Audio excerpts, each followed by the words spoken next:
Assalamualaikum warahmatullahi wabarakatuh. Anak-anak hebat, selamat berjumpa kembali dalam channel kita, channel pembelajaran online.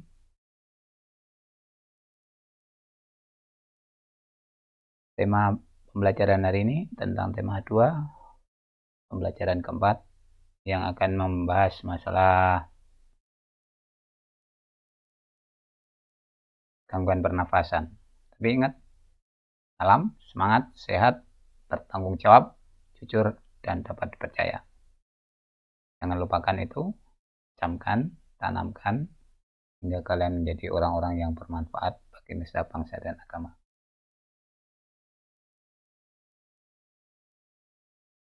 Pernafasan dan gangguan-gangguan pernafasan, hal yang akan kita bahas hari ini nanti. Kemudian dilanjutkan dengan macam-macam kegiatan ekonomi sederhana yang bisa kita temukan di sekitar kita. Berikutnya membahas hak dan kewajiban yang diatur dengan Undang-Undang Dasar 1945. Kemudian properti tari maupun pola lantai dalam tari-tari yang ada di Indonesia. Dengan mengucapkan kata bismillah, kita awali kegiatan pembelajaran hari ini. Semoga Tuhan memberikan kemudahannya untuk kita semua. Amin. Pertama, kita harus memahami apa yang disebut dengan pengertian dari gangguan pernapasan. Anak-anak, bernafas itu adalah ciri dari makhluk hidup yang utama. Alat pernapasan sudah kita bicarakan di waktu yang lalu. Adapun definisi dari gangguan pernapasan adalah segala sesuatu yang menyebabkan kita tidak nyaman dalam proses pernapasan kita. Ya, kadang-kadang kita bernapas merasa tidak nyaman karena hidung tersumbat atau batuk atau sebagainya. Itu adalah definisi sederhana dari gangguan pernapasan. Lalu, apa yang menyebabkan terjadinya gangguan pernapasan? Ya. Itu. Gangguan pernapasan itu disebabkan oleh beberapa faktor. Faktor itu hal-hal yang menyebabkan munculnya gangguan pernapasan. Yang pertama adalah faktor fisik. Faktor fisik. Nah, faktor fisik ini disebabkan oleh organ tubuh kita yang mengalami kelainan sejak kita lahir. Jadi faktor fisik ini dibawa oleh manusia sejak lahir. Misalnya paru-paru yang kurang sempurna atau organ-organ pernapasan yang kurang sempurna dan sebagainya. Yang kedua, faktor gangguan penyakit. Nah, ini yang bisa kita hindari sebenarnya. Nah, faktor gangguan penyakit, apabila kita bisa berhati-hati dalam kehidupan, kita bisa menghindari faktor yang ini. Yang ketiga, faktor lingkungan. Nah, anak-anak, sekarang faktor lingkungan ini sangat-sangat penting bagi kita. Seperti kalian berkegiatan yang kemarin mengenal lingkungan, ketika kita jalan di bawah-bawah hutan, banyak sekali sampah, sungai-sungai yang sudah sangat kotor, air yang begitu kotor, banyaknya kendaraan, itu termasuk dalam faktor lingkungan yang bisa menyebabkan gangguan-gangguan pernafasan, bahkan secara umum gangguan-gangguan kesehatan kita. Jadi ada 3 faktor, faktor fisik, yang kedua faktor penyakit, yang ketiga faktor lingkungan. Lalu apa saja yang bisa kita indikasikan sebagai gangguan pernapasan? Gangguan pernapasan antara lain satu, asma.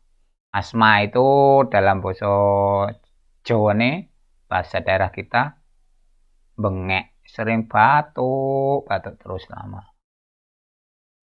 Ini apalagi kalau orangnya itu lingkungannya kurang bersih, banyak debu. Misalnya di lingkungan itu ada debu, rokok, asap ini cenderung kumat. Nah, ya, kalau batuk kadang-kadang sampai mengeluarkan dahak. Ini kasihan ini anak-anak.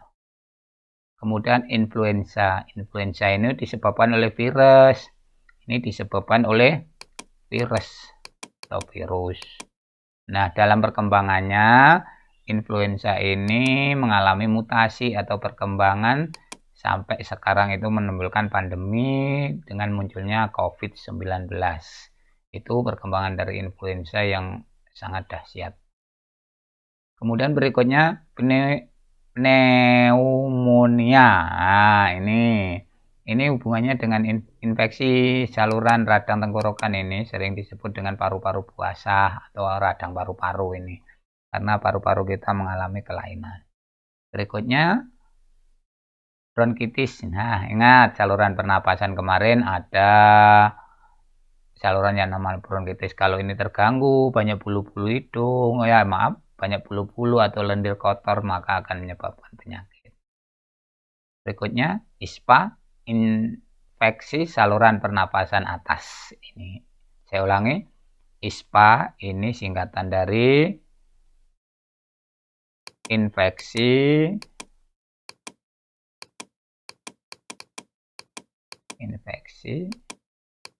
saluran pernapasan atas. Jadi bagian alat pernapasan yang atas kita itu mengalami infeksi. Berikutnya yang paling berbahaya adalah kanker paru-paru. Nah, kalau ini penyakit yang sangat berbahaya, mudah-mudahan kita terhindarkan dari sakit ini. Kadang-kadang sampai batuk-batuk mengeluarkan lendir yang berdarah. Berikutnya, apa yang bisa kita lakukan dengan alat pernapasan kita agar tetap dalam kondisi sehat? Nah, ingat kita adakan kegiatan rutin tiap hari Jumat adalah nomor 1 dengan cara berolahraga yang teratur. Nah, olahraga yang teratur dan terukur. Di sini teratur dan terukur. Jadi artinya olahraga itu dilaksanakan secara rutin namun juga terukur. Nah, tidak boleh sembarangan. Kalau sembarangan maka itu kurang baik untuk kesehatan. Sesuatu harus teratur dan terukur. Yang kedua, istirahat yang baik. Ini ingat, yang baik dan cukup. Baik itu yang sempurna, kalau tidur ya tidur yang nyenyak, yang betul. Cukup itu cukup waktunya, cukup istirahatnya. Jangan hanya sebentar saja. Sebab kalau ini tidak cukup dan tidak baik, istirahat pun kurang membawa manfaat. Berikutnya, menjauhi kebiasaan-kebiasaan yang mengganggu pernapasan. Kebiasaan ini yang paling berbahaya adalah merokok, anak-anak, merokok.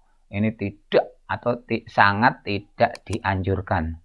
Ya, merokok ini sangat tidak dianjurkan. Karena merokok ini kurang baik untuk kesehatan, ya. Racun rokok yang dikenal dengan nikotin dan cetar dan sebagainya itu sangat tidak baik untuk kesehatan. Nah, kalau kalian bisa usahakan sampai nanti jangan sampai merokok. Merokok ada 2, merokok aktif itu yang merokok asli, yang sedang merokok, sedangkan merokok pasif itu adalah orang-orang yang ada di sekitar orang yang merokok itu ikut menghisap udara atau asap dari rokok, itu juga berbahaya anak-anak. Jadi ada 2, perokok aktif yang merokok, yang kedua perokok pasif yang tidak merokok tapi terkena dampak dari rokok. Berikutnya, lingkungan yang bersih. Nah, anak-anak, mari kita biasakan lingkungan kita tetap kita jaga agar dalam kondisi tetap bersih. Kemudian, kita lanjutkan. Setelah sehat, ada kegiatan olahraga yang sederhana tapi cukup bermanfaat, yaitu tari. Nah, apa itu tari? Tarian itu apa ya, tarian? Tari itu merupakan salah satu seni yang menggunakan gerakan tubuh hampir seperti senam. Menari itu payah loh anak-anak, kalau kalian tidak terlatih juga akan mengalami keletihan. Nah, menari intinya tarian itu juga olahraga yang menggunakan gerakan tubuh. Jadi kalau kalian disuruh menari, jangan merasa malas ya. Bahkan sekarang senam pun diidentikan dengan nari, diiringi musik-musik yang ceria sehingga sangat energik. Yang kedua, properti. Nah, tari itu disertai alat-alat yang menyertai. Nah, itu namanya dengan properti. Properti misalnya ada tari payung, memakai payung, tari piring, membawa piring, membawa tari pedang, membawa pedang dan sebagainya, itu properti tari. Selendang juga. Nah, dalam menari berkelompok itu nanti harus ada ini pola lantai tari. Pola lantai itu garis-garis atau tempat-tempat yang akan dilakukan saat menari, perpindahan orang dari satu titik ke titik lain. Itu disebut dengan pola lantai tari. Nah, itu dalam hal tari nanti akan kita bicarakan secara rinci. Manfaat properti sekarang. Properti tadi apa? Alat. Manfaatnya untuk apa? Menjelaskan tema tari. Nah, kalau tari perang misalkan. Misalnya tari perang. Tari perang. Maka alat-alat atau properti tentu saja yang berhubungan dengan perang. Panah. Ada lagi tameng. Ada lagi apa? Pedang bisa, tombak bisa. Itu menjelaskan tema tarian. Jadi ketika penarinya membawa dengan alat itu, keluar dengan alat itu, akan muncul dalam angan-angan kita, oh, temanya tentang perang itu ya. Yang kedua, apa manfaatnya? Memperjelas gerakan dan karakter. Nah, karakter watak dari penari harus muncul dalam tarian. Sebab kalau gerakannya dan karakternya nggak muncul, maka tari itu kurang bagus karena kurang dijiwai lah tampaknya, hanya sekedar gitu, maka kurang bagus. Gerakan karakter membutuhkan properti yang sesuai. Yang ketiga, memperindah gerakan karena tari ini juga sangat menggunakan keindahan, mengutamakan keindahan gerakan. Maka agar lebih indah, gerakan itu dilengkapi dengan alat-alat yang tentunya properti yang sangat sesuai. Nah, sekarang kita lanjutkan ke pola garis penari. Jenis polanya ada vertikal. Vertikal itu tegak lurus begini misalnya. Nah, lurus, tegas. Jadi kalau dipandang dari depan ini hanya ada satu dari depan. Ini melambangkan hubungan antara manusia dengan Tuhan. Nah, manusia ada di dasar, sedangkan Tuhan ada di atas sana. Tari-tari keagamaan, tari-tari yang sakral itu menggunakan pola lantai vertikal. Sedangkan pola lantai horizontal ini garis lurus tetapi menyamping. Nah, mendatar. Ini namanya pola lantai horizontal. Ini lebih menggambarkan hubungan antara manusia dengan manusia.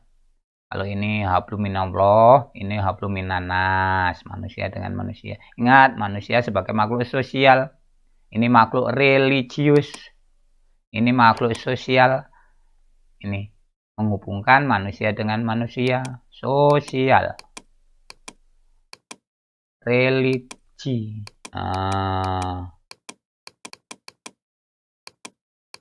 Religius berhubungan dengan sang kolek yang maha kuasa. Kalau diagonal itu semisal lantai panggungnya begini, diagonal itu arahnya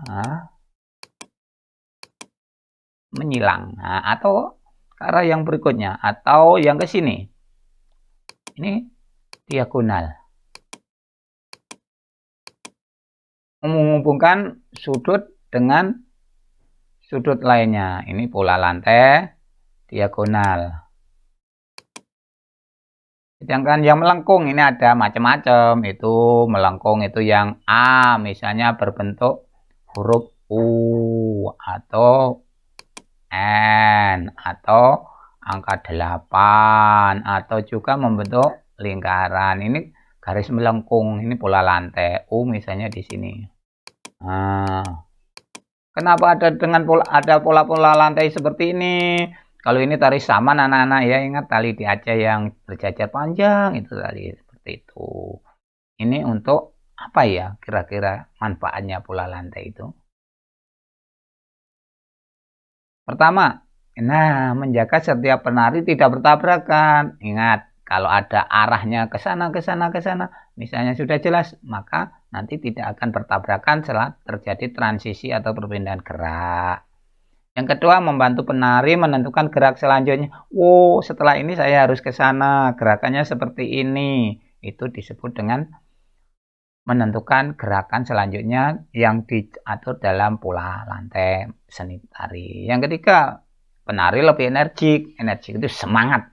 Ingat, seperti olahraga menari itu. Selanjutnya, kompak.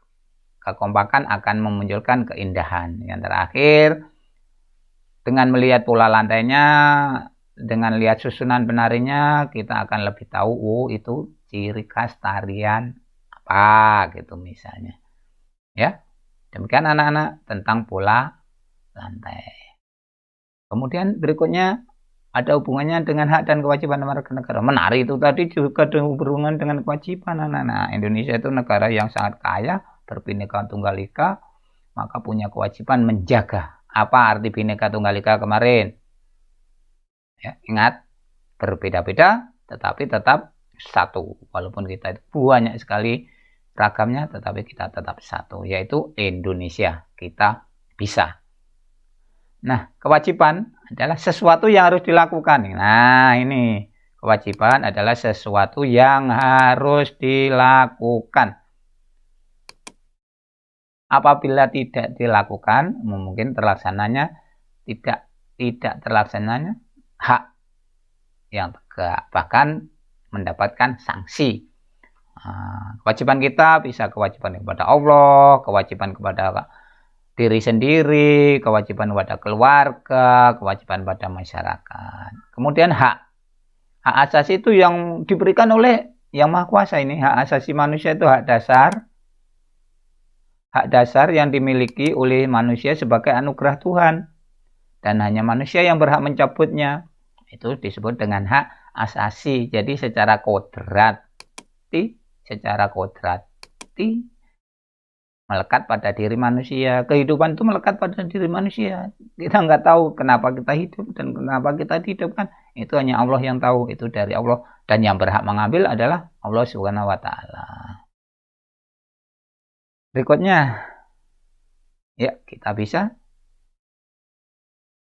Nah, apa hak-hak yang dijamin dengan undang-undang di negara Republik Indonesia? Nih, sebagai contoh saja anak-anak, pasal 27 misalnya ya. Pasal 27 menjaga bahwa bangsa Indonesia memiliki hak dan kewajiban sama dalam hukum. Ingat, pasal 27 itu berhak dan hak yang sama dalam hukum dan pemerintahan, serta wajib menjunjungnya tanpa ada kecualinya. Pasal 27 lagi, hak ini dan kewajiban untuk membela negara. Jadi kita punya kewajiban yang harus dilakukan dengan membela negara. Tentu saja dengan kemampuan kita masing-masing. Sebagai anak-anak, pelajar, kalian membela negara ini dengan cara belajar. Dilanjutkan nanti berprestasi.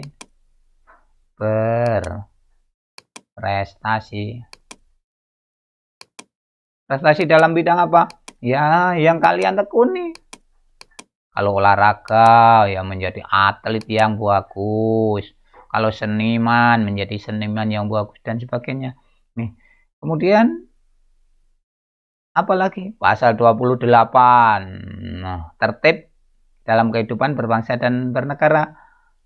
Menjalankan hak dan kebebasan. Ingat, kebebasan kita dibatasi oleh kebebasan orang lain. Misal, Misal anak-anak ya, kalian punya tip yang sangat bagus dibeli dengan uang sendiri, tapi karena kalian itu punya tetangga, tidak bolehlah kalian menyalakan atau membunyikan tip itu dengan keras, padahal tetangga kalian sedang beristirahat. Itu melanggar hak orang lain. Pasal 30, berhak dan wajib itu ikut serta dalam usaha pertahanan dan keamanan. Kemudian 31, nah ini anak-anak, wajib mengikuti pendidikan. Ya, ini maaf, hari ini kita akan sedikit mengalami kesulitan karena pembatasan yang dilakukan demi kebaikan kita semua. Wajib ya anak-anak pendidikan, maka pembelajaran daring ini juga sebagian usaha kita dalam melaksanakan pasal 30 ini. Maaf, 31 ayat 2 ini. Nah, kita lanjutkan. Untuk dapat melaksanakan kewajiban, maka perlu melakukan sesuatu, antara lain bekerja.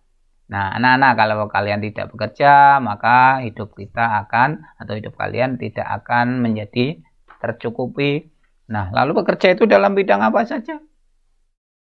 Ini jenis lapangan kerja, misalnya produksi. Ya, produksi itu suatu usaha yang menghasilkan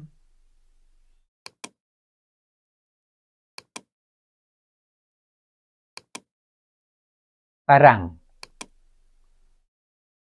Pokoknya membuat sesuatu yang baru, membuat barang dari bahan-bahan yang tersedia di lingkungan. Itu namanya produksi. Misal, petani menghasilkan sayur, pengrajin menghasilkan barang-barang kerajinan, ya, makanan, dan sebagainya.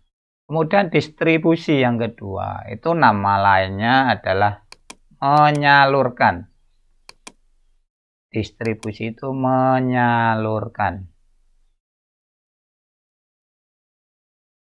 Kalian tentu ada yang sering ke toko membeli. Toko itu distribusi anak-anak. Menyalurkan barang-barang dari pabrik yang diantar oleh penjual atau loper ke kita, pemakai, menyalurkan ke kita. Pedagang itu mencari selisih harga antara harga dari pabrik, kemudian dijual ke kita, kita membeli dengan harga sedikit lebih mahal, karena memang mereka ingin mencari untung. Yang ketiga, konsumsi. Nah, ini sebagian besar kita menjadi konsumsi pemanfaat ini.